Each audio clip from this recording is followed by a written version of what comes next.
Naku po mga kababayan, Pastor Quiboloy may warrant of arrest na. Sinong naghain at sino ang nagpatawag sa kanya? Abay, alamin natin sa mga balita ngayon dito sa loob ng Pilipinas na kumakalat all over the world, mga kababayan.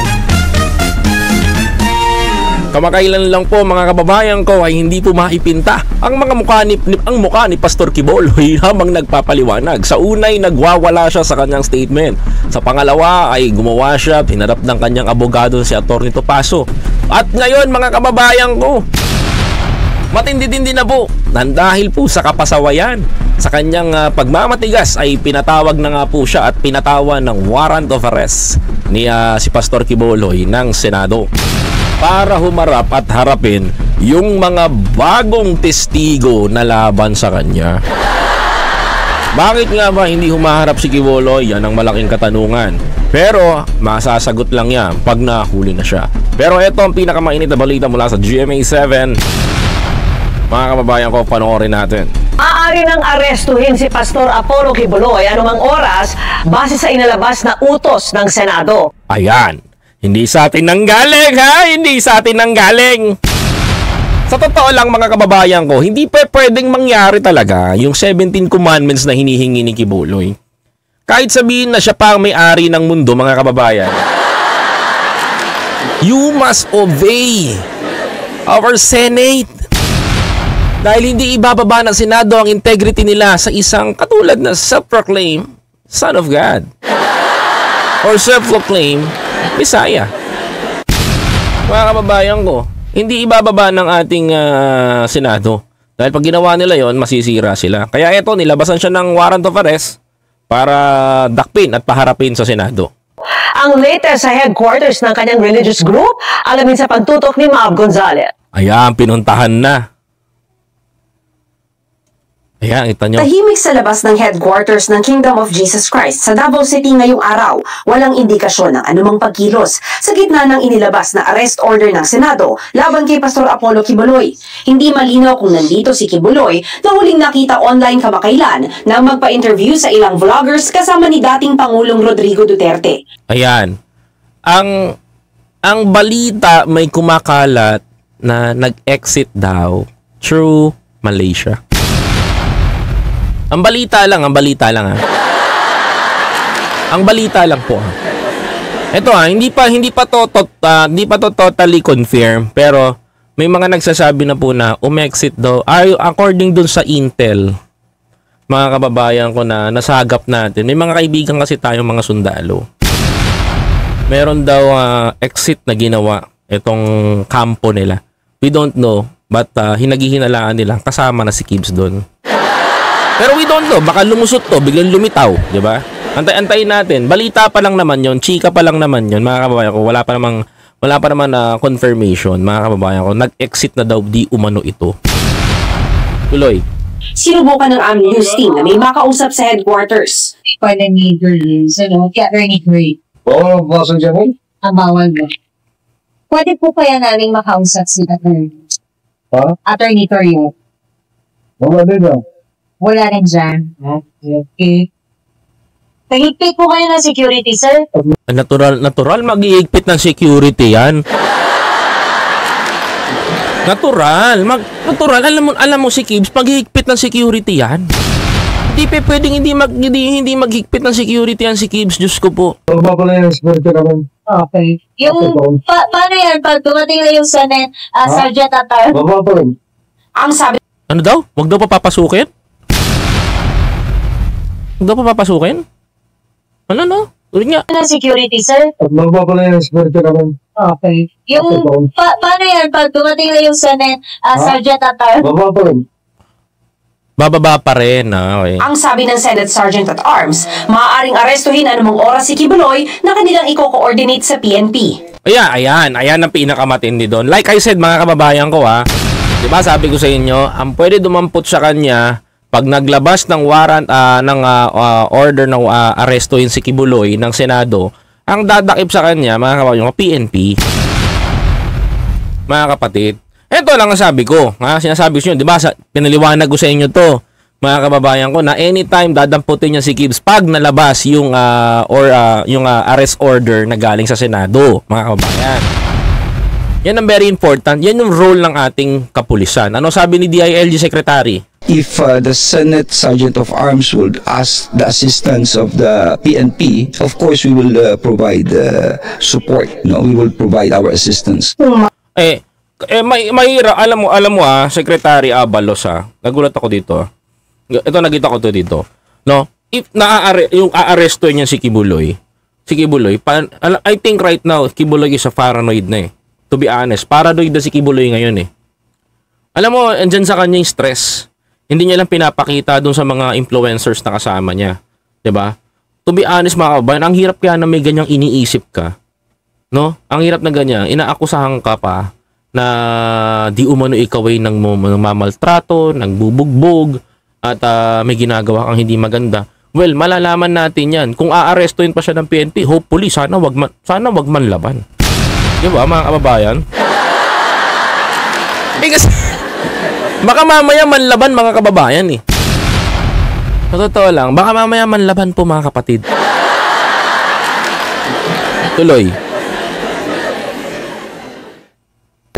Kung mag-resist po yung mga supporters niya, nakahanda naman po kami na wala pong mangyaring hindi maganda. Oh, hindi maganda. Tama naman po. Na maximum tolerance po dapat ang ipakita natin sa kanila. Pero hopefully sana wag man laban yung mga supporters niya, sumama na lang ng maayos. If Pastor Kibuloy watching me right now, please wag niyo na pong hayaan na magkaroon tayo ng problema doon. Harapin niyo na lang po ito. Wag niyo na pong idama yung mga supporters po ninyo. Kasi kung kayo po talaga is son of God, kayo po talaga yung man of God, kayo po talagang appointed son of God na bumaba sa Pilipinas at dito kayo nagtayo ng inyong simbahan, huwag niyo po hahayaan na dumanak ang dugo, dumanak ang gulo, may mapalo, may mangyari pa o may magkaroon ng komosyon kapag kayo po ay inaresto na. Diba mga kababayan ko? Tuloy natin, pakinggan natin. No. In fact, ang ng regional director natin na kausapin niya, yung mga sa side naman ni Pastor Kibuloy na to be peaceful in effecting the arrest, kasi ang warrant of arrest naman po is for him to appear in the Senate hearing. Hanggaring umalalay sa pagsisilbi ng arrest order ang kaibigan ni Kibuloy na si Senator Ronald Bato de la Rosa. Ayan, si Bato. Yung sasabihin ni Bato dito Hindi naman daw siya naniniwalang manlalaban ng pastor. Ay buti naman, di ba? Kasi Senator Bato, yung sinasabi ng kaibigan si Kibuloy, sabi niya sa kanyang parabola, kanyang tula, mga kababayan ko, andun daw siya sa gilid-gilid lang daw.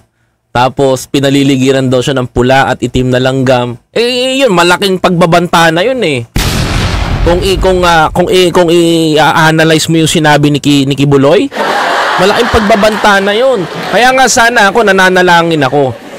Alam nyo, nananalangin ako. Alam nyo, kahit papaano, naaawa po ako sa mga pulis natin. Kapag yan pong mga miyembro ni Kibuloy nanlaban. Bakit, mga kababayan ko?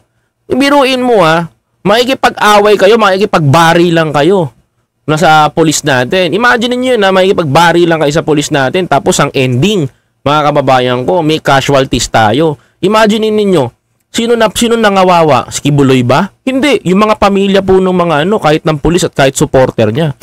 Kung magkapaluan pa dyan, mga kababayan ko, para makuha si Kibuloy.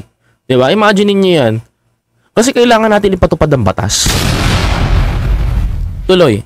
Ang dahil lang sa pride ni Kibuloy, ang daming nangyayaring ganyan. Tumatanda na kasi. Tuloy. Most natigan daw is magtatago siya kung ayaw yung paresto o yung mag-resist, magkipag-gira sa gobyerno. That's far from my imagination na makipag-gira siya. Hindi siya violente na tao. Hindi siya violente na tao. Nakasama niyo na ba matulog yun, Senator Bato? Hindi, totoo lang. Kasi lahat ng, sa totoo lang kung titignan mo yung accusement kay Kibuloy, mga kababayan ko, bago ko tuloy itong video na to, lahat ng accusement sa kanya, lahat ng paratang sa kanya, hindi naman totally sa ano eh. Hindi naman totally doon sa behavior niya sa panglabas eh, pagkasama niyo siya eh. Yung behavior niya, mga kababayan ko, pag walang tao. Alam niyo na yun, mga kababayan ko, di ko na kailangan explain yun. Basta tumigas, pinasok, tapos. O, ayun, alam niyo na. Di ba? Yun ang pinag-aaralan. Kaya nga sinabi ni Cynthia Villar, hindi ganyan si Kibuloy. Bakit? Nakatabi mo na ba siya? Di ba? O, sabi ni Go Philippines 2.0 si Jaron, balatan na ng buhay si Kibuloy Duterte, mga kaalyado niyang senador. Isa ka pa. Tuloy. Sabi pa ni De La Rosa, handa raw siyang proteksyonan nito. Kung takot siya, yung takot siya nga, Ano? Handa daw siyang proteksyonan? Really? Seryoso? Seryoso? Senator ba to? Handa mong proteksyonan si Kibuloy? O kung sa bagay nga naman, no? Nga pala, sa Senado kasi, mga kababayan ko, sa Senado, kaya naman padrino sila. Alam niyo po ba, balita ko lang sa inyo, na hindi rin makakasabat ang mga abogado ni Kibuloy sa Senado. Kasi pupuntuin siya mismo ang sasagot sa sarili niya. Siya mismo ang sasagot kung ano itatanong sa kanya. Walang bearing yung mga abogado. Tuloy natin. Para maalala nyo lang ha.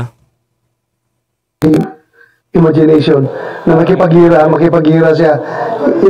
Hindi siya violent na tao. Sabi pa ni De La Rosa, handa raw siyang proteksyonan nito.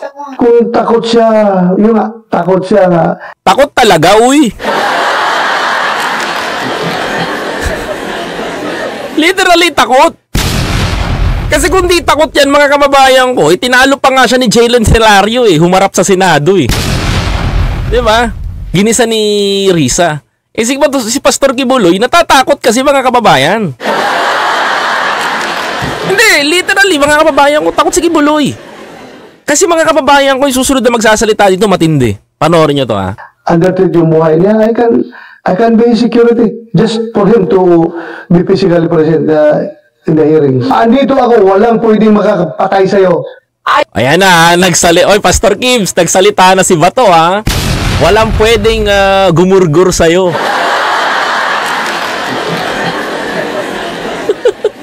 Sabi ni Idol Robin, ito. Ngayon naman kay Senador Robin Padilla na nagsulong na baliktarin ang contempt at arrest order laban kay Kibuloy, maaaring idulog na lang ng pastor ang issue sa Korte Suprema. Sabi naman ng abogado ni Kibuloy, ginawa na nila lahat para protektahan ang pastor. Pero meron daw mga makapangyarihang tao na gusto siyang usigin. Umaasa raw sila sa hudikatura at tiwalang mapatutunayang inosente si Kibuloy. Ito naman si Atty. Topacio. Ang galing ni Atty. Topacio gumawa minsan ng storyline. Very firm. To be honest, magaling tong abogado na to para sa akin. Kung kukunin mo to, tapos mayroon kang kalokohan, pasok ka kay Atty. Topacio. Ang galing, mautak si Atty. Topacio, to be honest. Biruin mo, no, ang galing ng mga paragraph niya. Merong pumipigil na tao, na haharang sa kanila, may mga makakapangyarihan. No, mga kababayan ko, ang tanong dito, sino? Ang Senado, mga kababayan ko, hindi naman okay sila ni Di naman okay sila ni Martin. Di naman okay sila ni si Pangulong Bongbong Marcos. Medyo hindi pinapansin ng ganito sa Senado ngayon kasi alam niyo naman yung charter change.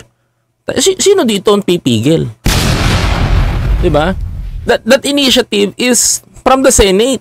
Mga kababayan ko, hindi po initiative na yan ang gusto niya palabasin dito, may mga malalaking tao. Sino ba malalaking tao na binabangga ni Kibuloy? Mag-asawa lang naman.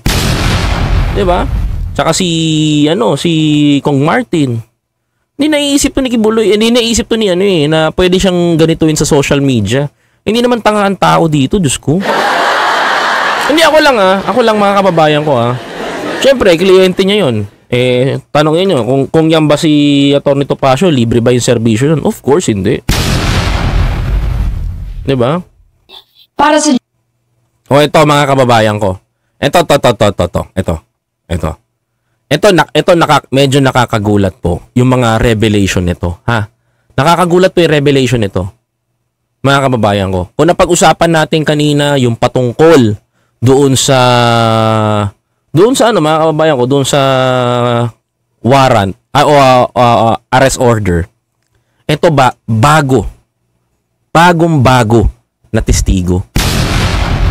Yung kwento nito, mga kababayan ko, may pagkakahalin tulad sa kwento ng kaibigan ko na galing Kingdom, mga kababayan. Abay, oo, hindi ko ito lang tingnan nyo. Panoorin natin.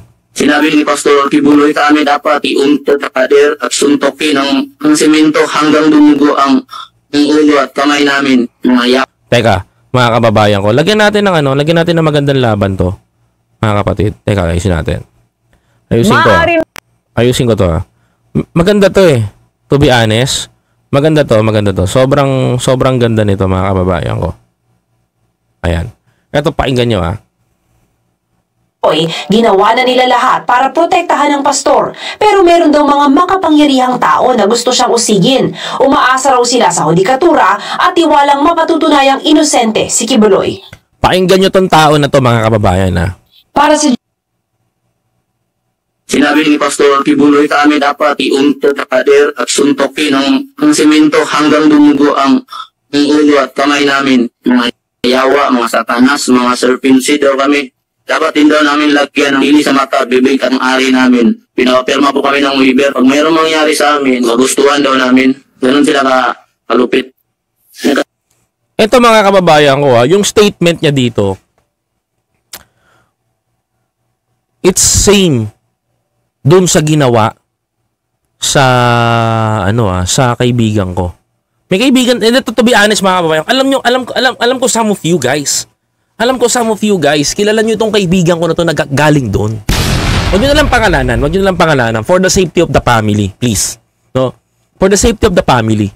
Kasi lumagay na sa tahimik to itong tao na to mga kababayan ko. Naaawa ako dito Pero ngayon, mga kababayan ko, to be honest, right now, yung sinasabi niya talaga sa akin at naikwento niya sa akin na karanasan niya doon, mga kababayan ko, ito, mga kababayan, pakinggan nyo to. Ito yung ginawa sa kan. Hindi naman yung torture na ganito, pero it's the same nang nangyari. Pakinggan nyo. Anubi po ako ng anak sa isa naming suki. Wala naman kaming ginawa. Iyaya ko lang siya manood ng sine. Sinabi ko lang sa kasamahan ko, tapos nireport na ako. Ayan, narinig nyo nagnobya ito ng kanyang suki. Ano yung suki? Suki dun sa binibenta na mga produkto ni Kibuloy. Ayan, totoo. Suki na binibenta sa produkto ni Kibuloy. Tuloy natin. Kasalanan daw. Na December 29, natawag na kami ng meeting sa isang hook-up. Kasi sa kanila, mga kababayan ko, kasalanan daw kapag nagkaroon ka ng girlfriend. Nakipag-jowa ka daw, mga kababayan ko. Ganon sa kanila bawal. Alam nyo po ba, makwento ko lang, no? I know Tita Emily Sipagan knows this person, no? Alam nyo, kilala. Kung maalala nyo pangalan nito, please huwag nyo babanggitin dyan for the safety of the family. No? Nung umalis po yung kaibigan ko na yon dun sa Kingdom, mga kababayan ko. Kasi ang nangyari niya, pinalaki siya ng Kingdom. Pinalaki siya ng, kumbaga, inalagaan sila kasi dati nakatira lang sila sa ilalim ng hagdan ng barangay. Ngayon, kinupkup sila nitong Kingdom of Children's Joy Foundation. Itong pinag-aral siya, binigyan siya ng ito. Binihisan siya talaga, as in talagang binihisan siya ni Kibuloy. Pinag-aral siya, binigyan ng knowledge. Ganun ang ginawa sa kanya. Ang ending, mga kababayan ko, syempre, tumatanda na siya, gusto niya nang magpamilya, gusto niya nang ayusin yung buhay niya, gusto niya mag-stable, mga kababayan ko. No? Gusto niya na mag-stable, mga kapatid. Ilagay yung buhay niya sa pagpapamilya. Suddenly, may dumating sa kanyang tao sa buhay niya. Kikwento ko at minahal niya yung tao. Na-develop sila, inayos nila yung at nagplano sila na gumawa ng isang maayos na pamilya. Ngayon, mga kababayan ko, nung i-exit na po itong kaibigan natin, mga kababayan ko, nagalit itong pamunuan ni Kibuloy. Alam niyo, mga kababayan, ang ginawa? Mga kababayan ko, alam niyo ginawa? Tinambakan siya ng kaso sa Makati. Ayan para alam nyo. Kasi para malaman nyo. Kasi ako na yung nagsasalita. Yung sinasabi nito, itong testigo na to, same ng ginagawa sa kanila. Kumbaga kay Kibuloy, mga kababayan ko, bawal kang magjowa. Bawal ka pang mag-asawa kapag full-time worker ka. Hindi, literally, mga kababayan. Mga kapatid, ang alam ko lang kasi sa Biblia, bawal makipagtipan sa hindi mo kapanalig. Pero kung pipigilan mo yung tao, pipigilan mo, ay ibang usapan yon. Kasi kung yung naranasan nung kaibigan natin, mga kababayan ko, na story, naranasan ito, mga kababayan ko, it's the same. Na meron talagang nagaganap na ganito, mga kababayan ko. Kung yung kaibigan nga natin, nakasuhan nila sinampahan nila ng patong-patong na kaso, mga kababayan ko, dahil nag-awol sa kanila, mga kababayan ko. Alam nyo ano kinaso? Pagnanakaw, theft, kinasuhan ng tatlong kaso. At ang nangyari, mga kababayan ko, awa naman ng ating tunay na Panginoon Diyos, mga kapatid, na-dismiss yung kaso. Na-dismiss talaga, as in dinismiss. Walang matibay na ebidensya itong pamunuan ni Kibuloy. O, alam nyo na kung sino yun. Huwag yung babanggitin yung pangalan, peace lang. Huwag yung babanggitin. Ako'y nakikiusap sa inyo. Binahagi ko sa inyo yung storya na yan to inform the Filipino people na totoo po yung sinasabi nito. Kaya kung nagawa doon sa kaibigan natin, malamang sa malamang 80% totoo yung sinasabi nito. Bago ko ituloy ito, bawal magjowa kapag full-time worker ka, bawal kang manood ng sine, bawal kang magdota, bawal kang humako ng kailangan, ang focus mo na kay Kibuloy lang. Yan ang totoo, mga kababayan ko. Sige, tuloy natin. So yung true calling siya, yung nasa Amerika ata si Kibuloy nun, marami kami may sala, iba-ibang klaseng sala, nanonood ng sine, nag-iwagsintahan, O, kita ninyo? Pati panonood ng sine, pinagbabawal na pala ngayon, mga kababayan ko. So, hindi lang pala sa mga full-time worker pala ni Kibuloy,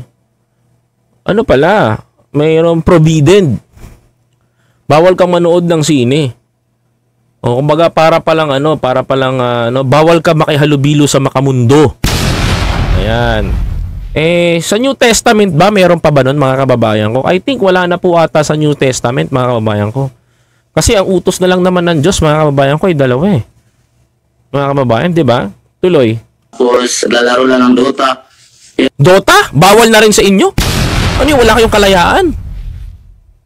Yung mga kasalanan namin, sinabitan ng mahabang papel sa liig. Doon nagkasulat ang lahat ng mga kasalanan. Pinatayo kami sa harapan. Bawal kasi sa aming mga puntayan na maglaro ng computer, tumanggap ng tip, manonood ng sine, makihalubilo sa mga hindi namin kapwa membro. Ganun? Parang ang nangyayari pala nito, meron palang first layer ng para palang fraternity to. May first layer, may second layer, may third layer ng level. So pag nandoon ka na sa pastoral, nasa second layer ka. Pag full-time worker ka, nasa third layer ka.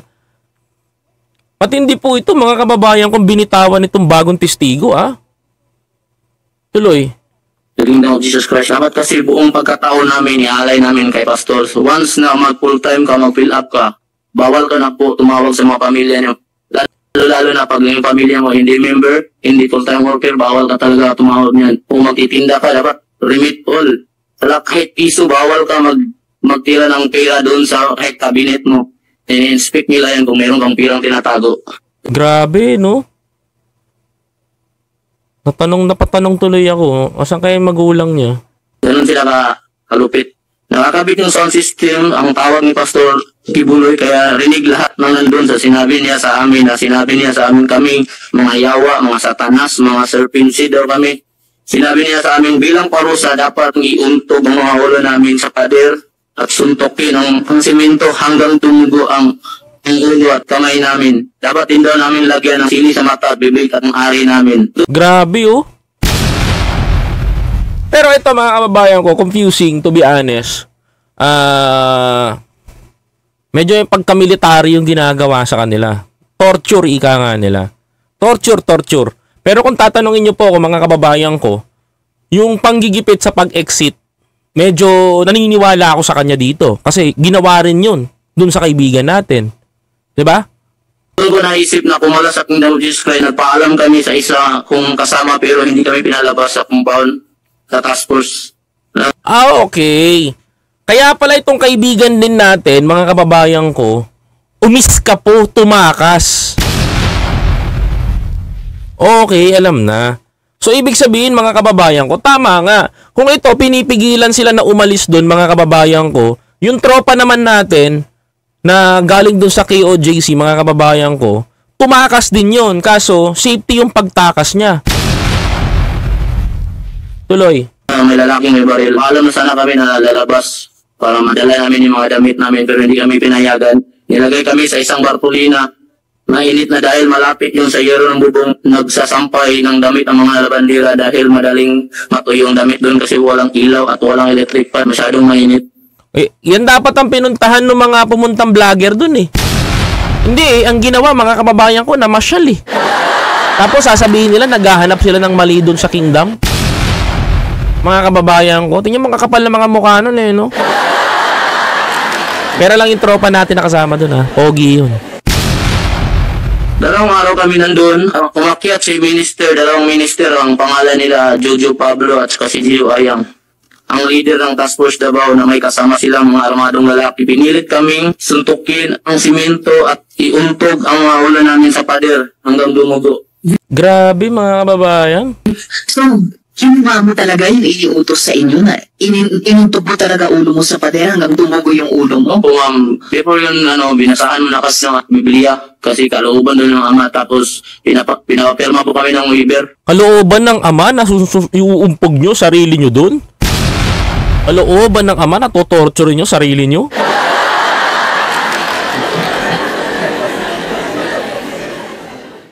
Grabe mga kababayan ko. Ibang klase revelation ito ha. Tuloy. Hindi namin alam nakasulat doon. Pag mayroong mangyari sa amin, kagustuhan daw namin. Tapos sasabihin kagustuhan daw nila. To be honest ha, ako medyo 80% talaga ako naniniwala sa sinasabi nito right now, mga kababayan ko. Totoo lang ako, medyo 80% ako naniniwala sa sinasabi nito right now. Kasi mga kababayan ko, it's same na same nang nangyari. E-exit ka sa grupo, kailangan mong tumakas. Ganong katindi. Kapag tumakas ka, sasampahan ka ng patong-patong na kaso. Mga kababayan ko. Kasi sinasabi niya dito, malabong pasinungalingan eh. Mga kababayan ko. Kasi yun yung nangyari dun sa kaibigan ko. Mga kababayan ko. Yun yung nangyari dun sa kaibigan ko. Na nagpamilya at umalis doon sa kingdom. I know some of you guys, alam nyo tong tao na to, pero but please, don't comment. Huwag nyong i-comment ang pangalan for the safety of the family. Please lang. Ginawa ko lang pong reference yun to inform you na totoo po yung, na may pagkatotoo po at 80% ang nakikita ko na totoo yung sinasabi niya. Pero in the rest dun sa pangmamaltrato, medyo 60% ako dun mga kababayan ko. Pero yung sa pag-exit mga kababayan ko, pahirapan pag full-time worker ka, doon ko nakikita na 80% talaga na totoo. Mga kababayan ko. Tuloy. Por yun, binasahan mo na kasi ng Biblia. Sige, Bulo. Dito tayo. Order. Napapanahon po ang aksyong ito para sa bawat babae ngayong buwan ng kababaihan. Kasi walang karapatan si Kibuloy yurakan ang dignidad ng Senado. Ang pangbabastos niya sa institusyong ito ay hindi talaga dapat palampasin. Correct. Talaga hindi naman talaga dapat palampasin.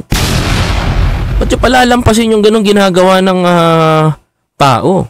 Higit na pasasalamat sa lahat ng mga testigo na naglakas loob na makilahok sa dambuhalang labang ito.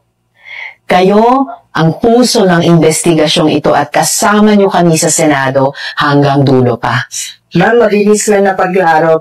Pagka ngayong signed na po ang arrest order, ano po mangyayari? Bibigyan pa po ba sila ng kopya para po dito to serve or talagang anytime na mangyayari?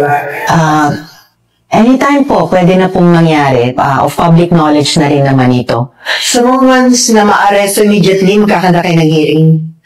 Once ma-aresto sila, kapag... Ito ma-aresto sila? Ilan ba sila mga kababayan ko? Maaresto sila. The right word is maaresto sila. Ilan ba talaga sila? Hindi lang si Kibuloy? No? Of public knowledge na rin naman ito. So, once na maaresto immediately, magkakanda kayo ng hearing.